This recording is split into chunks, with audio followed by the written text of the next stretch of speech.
So, I watched the new Teenage Mutant Ninja Turtles, Mutant Mayhem. I just gotta say, it's not what I was looking for. So, I have a lot of Teenage Mutant Ninja Turtles. I have 11 hardcovers, which is years and years worth. Oh, that's not even all of them. 12, 13, 16, 17 turtle hardcovers. I have multiple Teenage Mutant Ninja Turtle, lots of things. I mean, multiple hats and shirts and cartoons and all kinds of stuff. So I was like, it took me a while, but finally, after, I don't know, about an hour, I figured it all out. So stay tuned. After that open rolls, I'm going to break it down.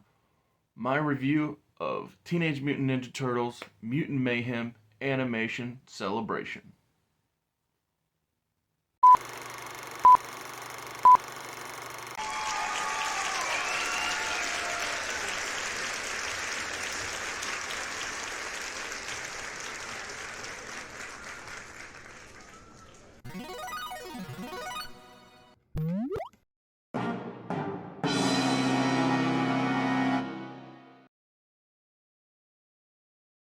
Teenage Mutant Ninja Turtles Mutant Mayhem came out in 2023. It runs 1 hour and 39 minutes. Anti-mutant neutralizing gun. Weird, but okay. Baxter Stockman, he made a mutant. Alright, but given the title, I assume he made more than just one mutant. Wait, this movie is saying Baxter intentionally made the Teenage Mutant Ninja Turtles? Or the Turtles and the Mutants? I don't know. The fly itself isn't Stockman, which I kind of assumed it was going to be. It's strong as heck, though. I'm not sure, is Baxter Stockman the fly, or is the fly something else? There's just a lot of, muddied up visuals with the art style that this movie has chosen, and I'm sure that's kind of what's got me thrown off on what I'm actually watching. I don't hate the art style, I guess. I just struggle to get into it. It feels strange, like a very hybrid style. Also, the voices of the turtles are a big miss for me, especially Donatello, who sounds very childlike. Leonardo seems to be trying too hard, and it's just not something I like. I'm also not in love with the turtles stealing, but at least that part I guess I understand, because the turtles, they do live in the sewer, and their dad does have a problem with humanity, so it's like, I guess they have to steal to survive. So in that way, it's kind of, what's it called? Javert, Jacques Cousteau, I don't know, the dude from Les Mis, the justification for the stealing the bread to live. I don't understand this blended style that the movie chooses to do, where the turtles are watching Ferris Bueller, so a live action movie. So how, in this animated world, can somebody portray so everybody and everything in the world is animated. The turtles, the humans, Splinter, everything, except the movie they're watching isn't animated. I don't get that. I also don't like the turtles being sad. I really feel like they should be glad that they have each other. And Splinter's extreme distaste for humans is hard for me to wrap my head around. Jackie Chan as Splinter is good casting. I like his explanation of the turtles' origin itself. They do a fun montage showing the turtles growing up from little kid turtles to the teenage versions that they are. And Splinter taking the turtles to the surface was a good scene to help justify his motivations. Cutting back and forth from animation and live action, it really throws me off. I don't like when this movie doesn't clarify what's going on. So not only can the Turtles watch Ferris Bueller's Day Off, but Splinter watches classic kung fu movies to learn how to train his sons to protect themselves. And it doesn't make sense to me how that this makes any sense what we're seeing. One thing I do like is how the brothers get along together and they feel like a legitimate family. Once again, the animation style feels almost unfinished, which, to give them credit, I assume it's intentional, but I still struggle to get behind it. So Splinter grounded the boys for watching Ferris Bueller's Day Off because Leonardo tattled on them. But as soon as the brothers get ungrounded, they go right back to shenanigans. And they're filming themselves slicing watermelons and then throwing ninja stars at the watermelons. All kinds of just, I don't know, playful things. So that's fine.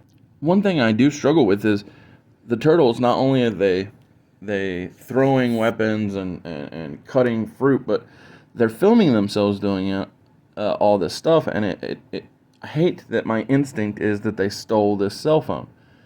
And if they stole the cell phone, who'd they steal it from? And do they not care? So, while they're doing this fruit ninja stuff, I guess, Donatello tells Michelangelo that your head looks like a combination of Stewie and Hey Arnold. While that is kind of clever, I guess, it really makes me question who this is for. When the movie is based in what seems like... So the movie seems like it's based in and out, right? Everybody's shooting everything. They want to seemingly go viral and be famous, but Hey Arnold and Stewie feel like references for, a 90s style viewer. So I don't know. If it was made for me to like it, that was a miss. The boys throw a ninja star into who I assume will be April O'Neil. Yep, and it didn't go into an apartment window like I assumed it was going to. It actually went into, because they were throwing the star on the roof of a building, so I thought it was going to go to the adjacent building. But no, somehow this star goes down the entire length of the building and into April's bicycle helmet. Although she doesn't have a bicycle, she has a scooter. Strangely, while April is yelling towards the Turtles up on the roof, and I assume she can't make out who she's yelling at, and because she did, she realized she was yelling at Mutant Turtles. April's scooter gets stolen, and at this point, Raphael isn't wanting to help, and Leo is the only one who does. Michelangelo and Donatello take the side of Raphael, but the weird part is the only reason they make it seem like Leonardo wants to help April is because he's crushing on her.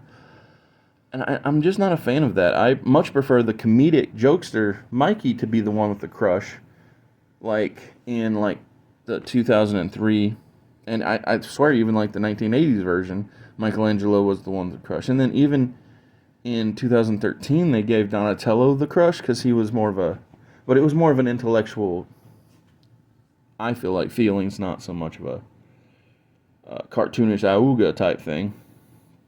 But oddly enough, they give the crush to Leonardo, who to me should be the clear-cut leader, no questions asked, ready to go, top-notch character, but they ain't playing it that way. And worse than just the personalities being off, the whole team is bad at fighting. So Leonardo is able to talk his brothers into helping, but it's basically just due to dumb luck that the Turtles are even able to stay alive in this fight. How can Splinter be so against the Turtles interacting with the human world, and the Turtles also know so many pop culture references? That's one of the big disconnects between me and the story. So they make a joke later on, and I guess that's how they justify it, but say something about them having a Roku, but I don't know. It just feels like it was just a line thrown in there to justify things. April's personality at least feels like a well-rounded character. I'm not a fan of her look, but I don't really like the look of anything that has been designed in this film, so that's really not her, just her exclusively. Donatello being smart enough to figure out being heroes is the way for people to accept them is good, but how is that not just the obvious goal of our, titled heroes? I don't I don't know. I don't get it. But for all of the movie's flaws, what it does have on its side is witty, kind of dumb, but kind of witty line. So April asks, "Do you guys have ears?" All the brothers say, "Just say yes." And Leonardo says, I think so. And then she writes down, "They think they have ears." Which, up until this point, was possibly the best line in the movie. They think they have ears.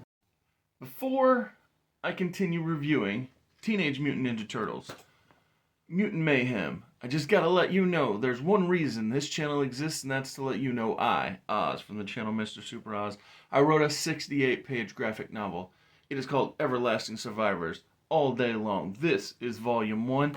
If you follow the link in the description, you can get yourself shirts and hats and posters and the story itself. Back to the review. What I thought could have been the best line so far gets followed up with by potentially a better line. "We eat danger for breakfast," says Leonardo. Michelangelo then says, "Actually, I eat pizza with bits of waffle on the pizza for breakfast." It's the wit seems to be getting better, and Donatello defends Michelangelo, saying it's not bad. April seems to be on board with that idea. I'm not a fan of showing April puking on her first attempt at being an on-air newscaster, even whether it's at school or not. I feel like that sometimes less is more, and showing the puke spot is just a little too much. April says Superfly is building a machine that is Gru or Megamind levels of powerful. And it annoys me. Again, I don't understand all of the pop culture references. Just stick to your own product, please. I like this world. You don't have to be continuously telling me that you understand other people's stories, because if you could just emphasize the Teenage Mutant Ninja Turtle world, we'd be alright.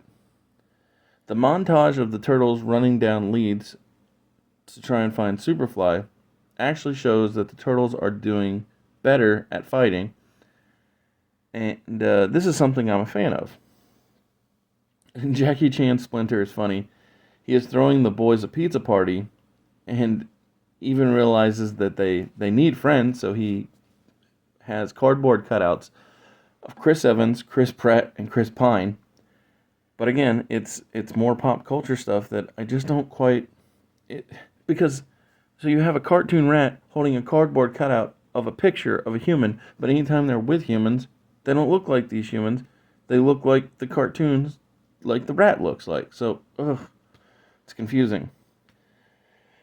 Bebop, Rocksteady, Superfly, and a whole crazy crew of mutants are who the turtles confront when they follow all the leads to get to Superfly. And Superfly himself, or itself, is played by Ice Cube, which is fun. Ice Cube does good work. And we finally answer my question from the beginning of the movie, where I asked, is Baxter Stockman Superfly, or is he not? Because the whole thing was just like seemingly dirty and like confusing. I didn't get it. But Baxter Stockman is who Superfly calls his dad, much how the turtles call Splinter their dad. And Superfly says how that Baxter had dumped the ooze down the drain, so technically we're cousins. And that made me laugh when he said that they were cousins. Michelangelo says, I've always wanted cousins. So there's Mondo the Gecko, and he is a part of Superfly's crew. And when getting introduced, he hugs every turtle, and Superfly yells at him and says to stop hugging everyone. The turtles and Mondo Gecko really fit well together. When Superfly explains his origin and says that he plans to kill all the humans, Mikey said that that's a take, which was fun. And Leonardo asked, "What if we're not into this plan?" And then Raph's like, "Hypothetically." The whole thing is nuts. Why and also how did Mikey get braces? Like, just little things about this thing bug me. At least in the case of Donatello's glasses, you could say he or Splinter, somebody stole them from a convenience store like Spinner Rack or just, those reading glasses. But how do you explain uh, a humanoid rat putting braces onto a humanoid turtle? I just don't get that. Who is this bad lady that just keeps popping up? She was here early, and I like, is she April's mom? Who is she? I don't get her reference. Like, she wants to milk the or drain the ooze out of the turtles because she captures the turtles when they're trying to get away from Superfly and all the big bads. But the turtles are lamenting the fact that they're basically alone at this point. April has abandoned them. The other mutants don't want anything to do with them, and their dad didn't even know where they are. But we find out as the audience that April went to the sewers to find Splinter so that he can help save his sons. One of the goons of the lady that I still don't know what relevance she has to the story, he calls Splinter Ratatouille before getting beat down by Splinter. And it's cool to see Splinter use all of his son's weapons and just basically be competent at fighting. It's something that I just wish that we could get more of in this film is competency. After Splinter saves his sons, he and the turtles go to the other mutants and explain to them that they don't all have to be bad. And all of them want to turn babyface, all except for Superfly. Superfly, he's calling out Splinter. He says, "We're basically the same. We both hate humans. I'm just not a punk about it," which I thought was pretty fun. A pretty fun line from Ice Cube. And when all of Superfly's former friends and the Turtles think that they've stopped him from releasing this chemical that will kill all the humans, what they've actually done is they've mutated Superfly even more, and he calls himself like a hybrid Godzilla thing. He calls himself Super Duper Fly, which is ridiculous, but whatever. I like that Splinter is admitting that he messed up and doesn't want to be like Superfly. But for any slash every character development that comes, I still can't get over the trash animation style. That is the real issue with this movie. Like, the whole theme of this is called animation celebration, but that's the one thing I struggle to celebrate is the actual animation. If this movie looked good, I'd be way more into it. I'm convinced I'd be a fan of this if it had the 2003 dark style, even the 2004 animated movie style, or I mean, I'd even go for the Nickelodeon 2013 over the top cartoon style because I think that at least it was a solid, path. For me, the story is fine. It may be even bordering on good, but the art style is a fail bordering on absolute trash. So I guess I'll let the total score fall somewhere in between and give it a 2 out of 5 and just say it barely passes. I do like that eventually, finally, Leonardo does start to sound like the leader that he should have been this whole time. And we had to go back to the stupid April puking on air joke that I didn't think was funny the first time. Yeah, the story is possibly even better than fine. I enjoy when the humans come together to help the turtles.